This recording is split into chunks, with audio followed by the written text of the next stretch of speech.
Welcome back, ladies and gentlemen, to the Lunch Table Podcast. It is me and my co-host Alan. Alan, how are you doing today? I'm doing fantastic today, Ben. How are you? Oh well, you do sound fantastic.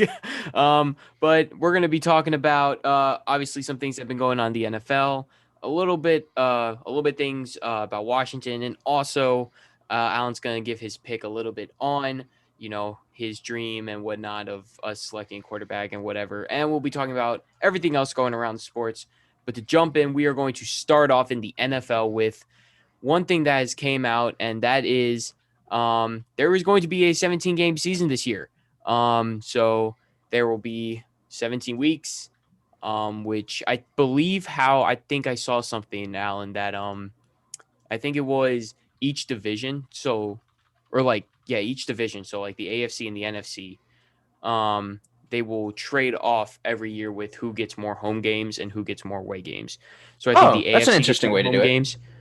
Yeah, so it's like I think the AFC gets 9 home games, and then the NFC gets 8 home games, and so yeah, Ooh, so they'll just be trading that. off. Hmm. Yeah, it's pretty interesting, but there's that going along. I guess Alan, what is your uh? Well, I'll be right back, but I guess I'll just put my initial reaction. I was kind of surprised, but personally as a fan, I'm happy, because we get to watch more football. Who doesn't like watching more football? And also B, I well, I could see from the player standpoint, also being now I'm not an NFL player, but me and Alan do play high school football, and I can see it. You know, you do when you're playing football, it's very constant with the hitting and injuries and Mm-hmm. some players playing on some players play on Thursday, some players play on Sunday, some play on Monday, and I can see how some players might be giving the NFL some negative feedback from this, Alan. Yeah, I don't think the NFL cares. They're gonna play regardless. Like, Yeah. not much the players can do other than in their next CBA. But like, nah, we're sitting out for this one. Yeah, I totally get it. 17 game. That's an extra game is brutal for those players, including those ones who have to go on playoff runs. hmm Whew, And that's gonna hurt. and they're taking away a preseason game, which I know, like maybe for some star players, it's not too bad, but you got some rookies in there that are trying to make their point to Yeah. stay on the team and maybe not be on the practice squad. Those games really count, and it's kind of interesting to hear or to see. What how will rookies like develop, because you might get a first round pick like a Patrick Mahomes or an Aaron Rodgers or something like that, and then you might get a seventh round pick who the only person I can really bring. The only person that comes to mind is Cameron Crowe, who was on Washington and he was a safety, and I mean he was a seventh round pick. He was considered a Mm-hmm. long shot, and well, I'd say he was probably one of our best defenders this past year. So Definitely. there's that. And also, recent news: Roger Goodell has announced that him and the owners plan to have fans back in the stands 100%. So no more 25%, whatever the percentage was. There is going to be, however big the field is. I'm assuming probably 50,000 plus in the stands. I'm assuming this is all hoping that everybody gets vaccinated and the numbers start going down. Players get vaccinated, staff get vaccinated, and all. Alan, how do you feel about this? The first time I heard it, that sounded kind of ridiculous. But then I realized the season doesn't start till like October-ish, so that actually might be a Mm-hmm. lot more reasonable than I'm thinking. Like if they just start the season like tomorrow, but that's like what they're hoping. I don't know. Yeah, We've been trying to do this for yeah, like it's a not. year now. Say we're gonna be back in like a month, and then it was a year later. So Yeah, and I saw one thing. I believe it was on the Pat McAfee show, and I can't remember the guy that said it, but he mentioned like we'll see how this plays out because the Texas Rangers, they are going back to 100% fans, and with that, well, a that's lot like Texas. they were. Well, yeah, but like the commentators are saying, like we'll see how everything shapes out and whatnot. So I can I can see both sides from it, but hey, man, if fans can go back, I'll be all for it. Mm-hmm. All right, so we're gonna move on to my favorite part of today. Well, second favorite. I'm gonna be talking about Washington's draft targets in the upcoming draft. The first player I want to talk about is Jeremiah Wusu Koromoa.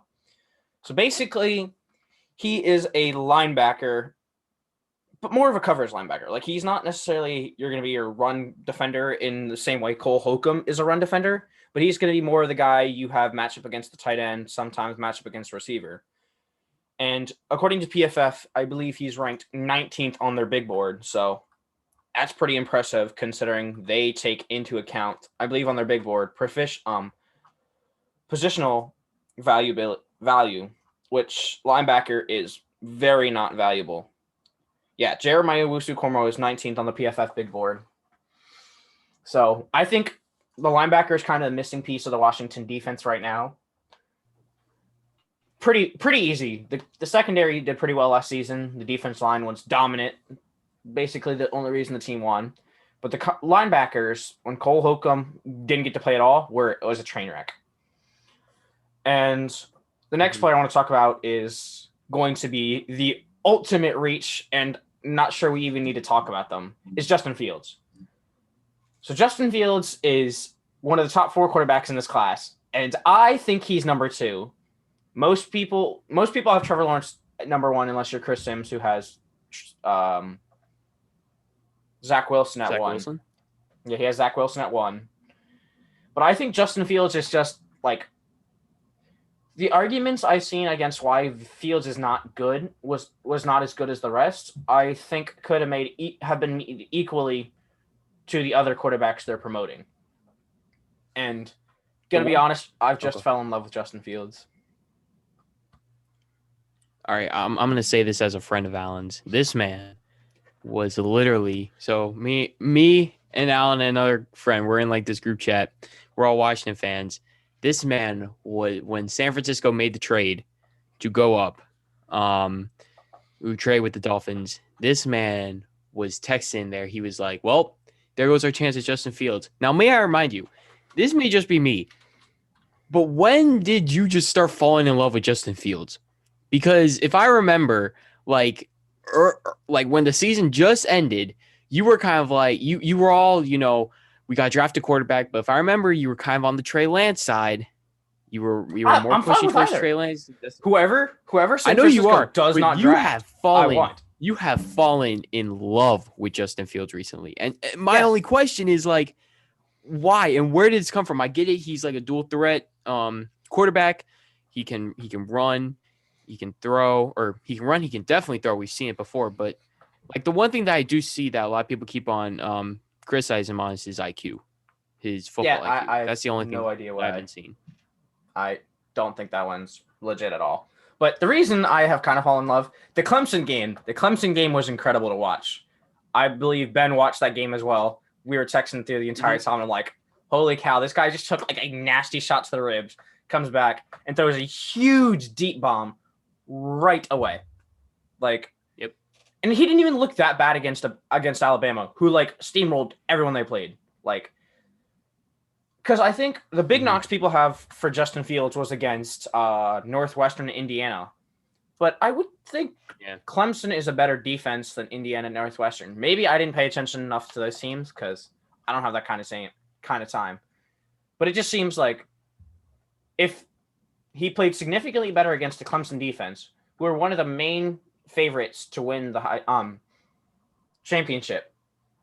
I didn't think so, but going back to Justin Fields, I just don't.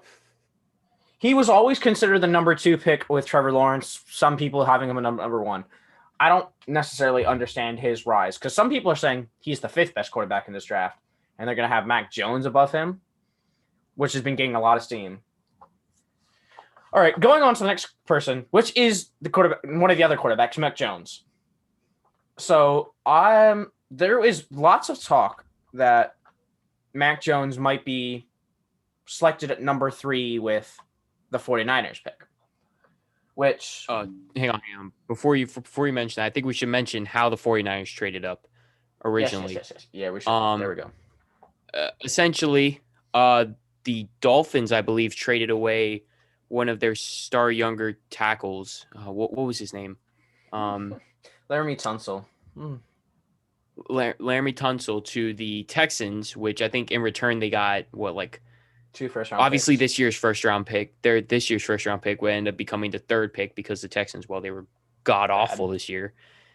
And some other picks and whatever. But long story short, they were able to make that trade.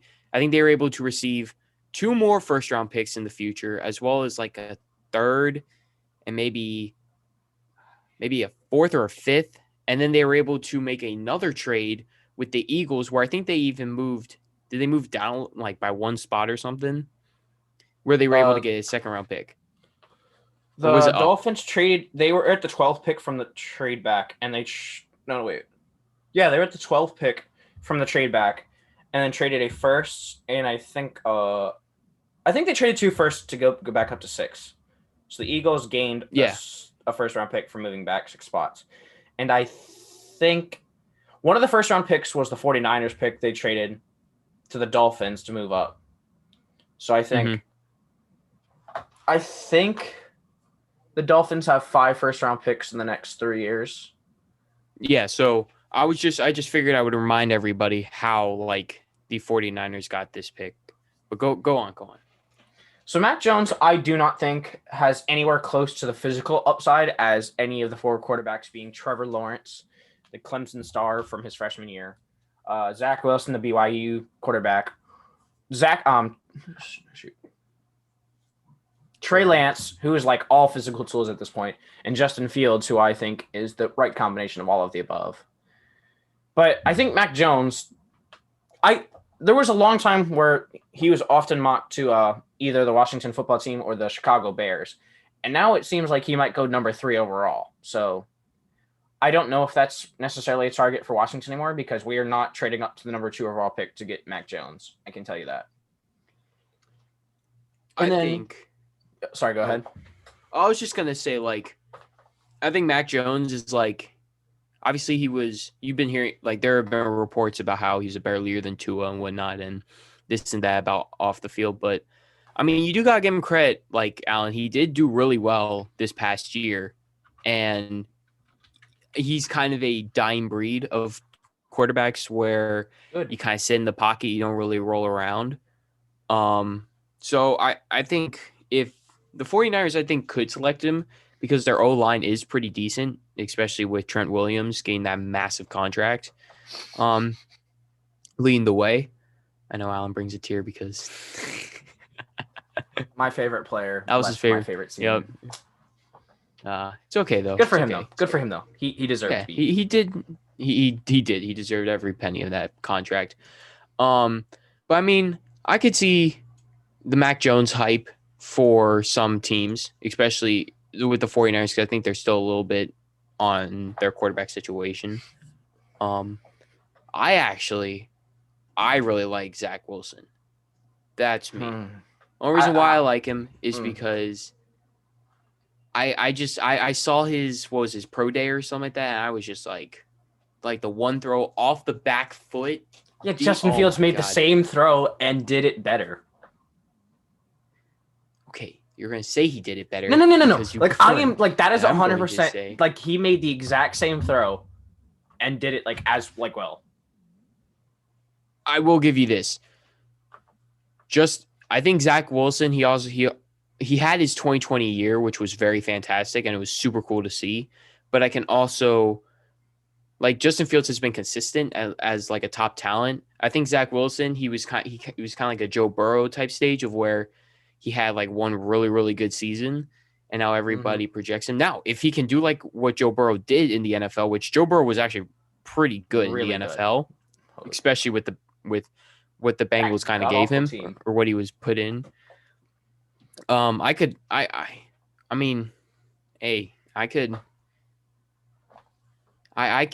see how people attract Zach Wilson a lot more than Justin Fields. All right, so I disagree with Ben, but like I think all 4 quarterbacks good, and I'd be lucky. I think Washington would be lucky to get any of the 4. No Washington fan would complain if one of the 4 was able to go to Washington.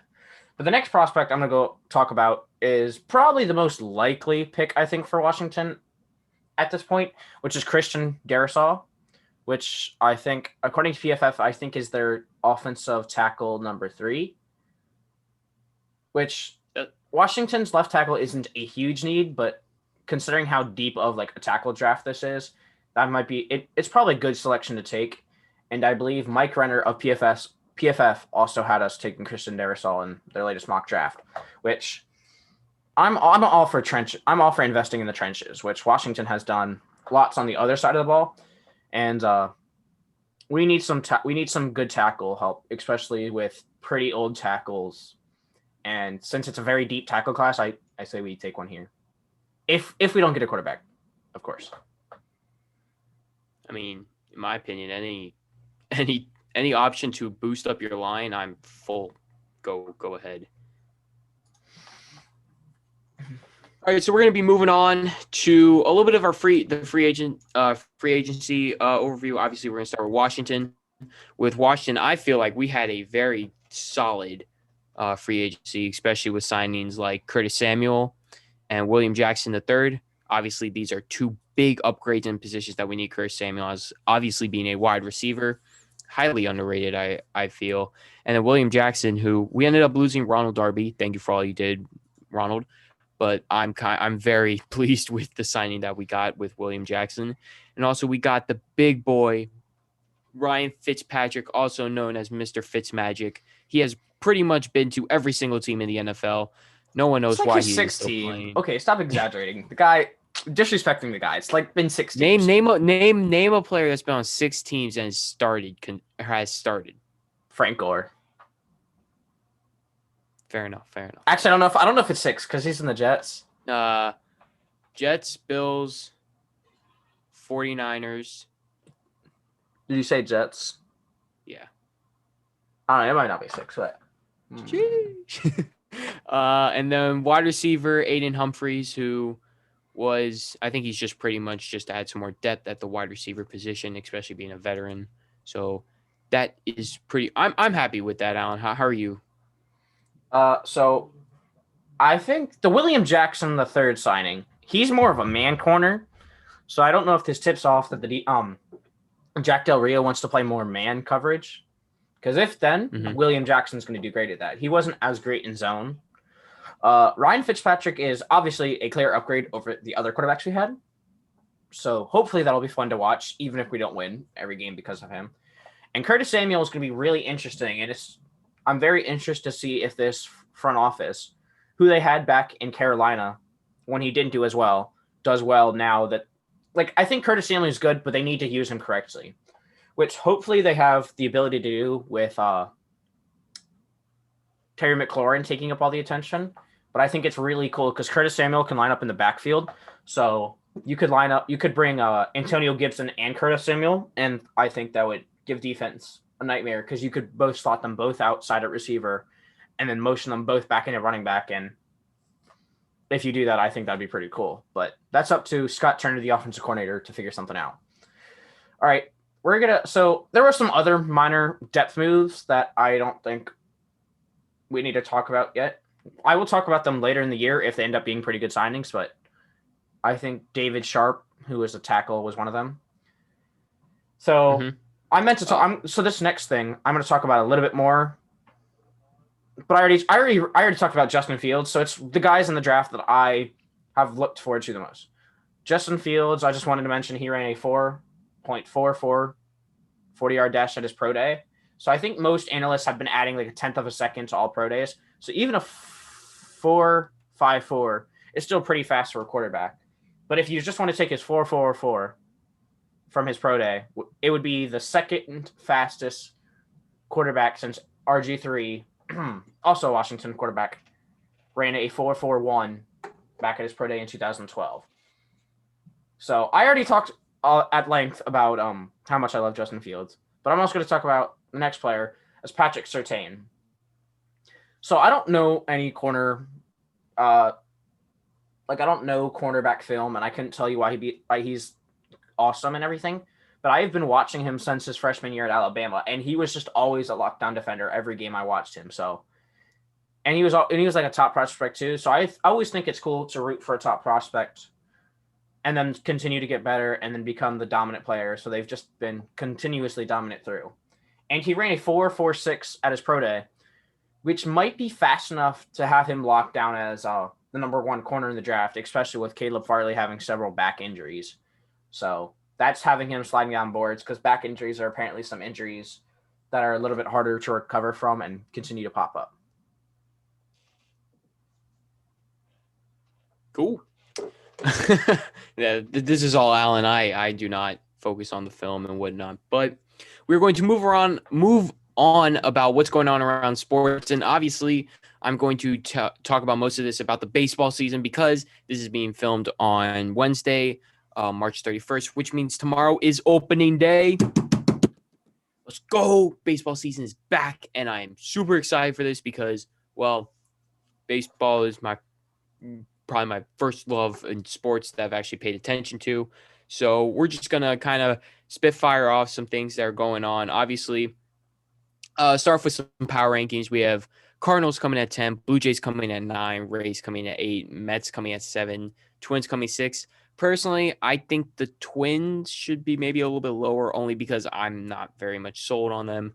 Chicago White Sox at 5, Atlanta Braves at 4, New York Yankees at 3. I will say, if the Yankees can win the World Series, if their team can stay healthy, they have to stay healthy, and then they'll win. If they don't stay healthy, they're probably gonna be in the same situation like they are every year. They'll possibly win the division. They'll go in the playoffs. They'll end up losing in the first round, and then the next offseason, they'll probably spend a boatload of money on players that probably will get them in the same situation that they're in. The San Diego Padres at 2. Again, San Diego, they made a whole bunch of trades. I think that they can. The only team that's in their way is obviously at number 1, Los Angeles Dodgers. If the Padres can outperform the Dodgers, then the Padres could be set to win the division, I would think, for maybe the next 5 years. But that's just me talking, and, that's my opinion. But I do have the Dodgers end up winning the World Series. The local Baltimore Orioles, well, they're trying. They're doing their best. They're trying. They're doing their best. Ben talking about it like it's a 5-year-old. Okay. No. So they're at right now. I'm very happy because our farm system. So Alan, do you know like how baseball kind of works with like the farm system and whatnot? Yeah. Okay. So basically, our farm system is top 5 in the league, which I will gladly take, because that means we are going to be developing players, and especially the Orioles are opening up a new 26-acre facility type building in the Dominican Republic, which will help, players that could possibly play for the Orioles in the States. They can develop in the Dominican Republic. That way, when they go to the States, they'll be fully, racked up, and they'll be hitting dingers left, right, and center, which would be very, very nice to see. But with the Orioles, we need personally, me, I'm kind of like, why don't we go out and get some players that way we can start to develop a winning culture in Baltimore, because we desperately need it. Because right now, the Ravens have obviously taken Baltimore. I don't care what you say. The Ravens have definitely taken over the Orioles in the city. And also, I think the Nationals might be having a little bit of competition with the Orioles. So we can't lose to the Nationals, guys. Come on. Gotta stay strong. And yeah, we'll see how this season goes. I mean, if they can do what they did last year, which was I think they're 4th in the division, which is better than last. Think good things can come out of it. If they play like they have been in the past years, yeah. Anyway, so one thing that has been coming around in the baseball world is some starters and some star players trying their hardest in spring training. Now, I want to get your opinion on this. Recently, there have been multiple players that have gotten injured off making plays that are easily way out of reach. They could have just let it go, and they ended up injuring themselves. So, Alan, if you are a star player, you are ranked in the top 20 in the major leagues, and let's say you were going to try and rob a home run, and you can either A, try to rob the home run and you can tear something or you can pull something, you can be out for significant time. B, you let the home run just go. C, you end up making a great catch and then you'll be on ESPN top 10. I mean, Well, if you were a star player in spring training, now reminder, spring training is like preseason. So would you really try and do all that even though you're already a star player? well, I would just say even just because like the match doesn't necessarily or game doesn't mean much doesn't mean the player's not competitive. Like all these athletes are competitors. So I understand the want to go try your hardest. But I feel like if that's the case, you might as well like almost not let them play. Like just rest them for games. Like I Yeah, understand that's harder to do, but like if you don't want your players to be injured, I would almost say don't let them play. I think it's a little bit easier for pitchers to do that because you can just say a pitcher can go out and pitch 1 or 2 innings and you can say, okay, that's done. You can go in the bullpen or you can do it in practice. I think Kane's a little bit different because you want hitters to see different like pitch types and different, velocities and whatnot. So I could see the opinion that you're coming from, but personally, I'm especially because some of these injuries have happened a week away from opening day. Part of me is like, all right, look, dude, it's spring training. You made the team. Congratulations. Don't do anything. Don't try and be this, you know, don't try and rob a home run that could possibly injure yourself. But again, that's me. Also, put your if you have any opinions on the baseball season and you have any opinions on anything that we've said, please write in the comments. We'll definitely try and read them and comment back. And one last thing that I'm just going to say is the Toronto Blue Jays are staying in Florida, which means they're staying in the United States.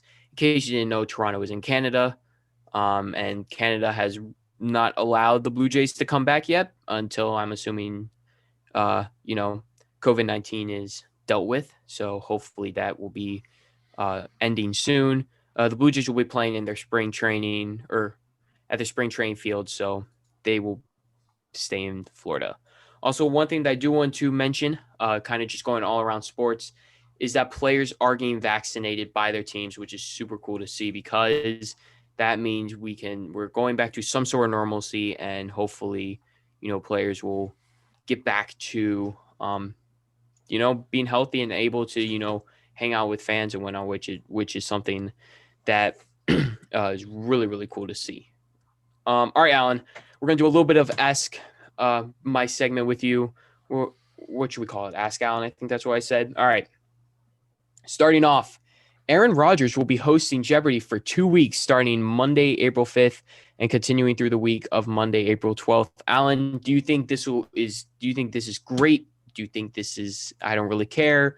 Or are you saying don't let him host?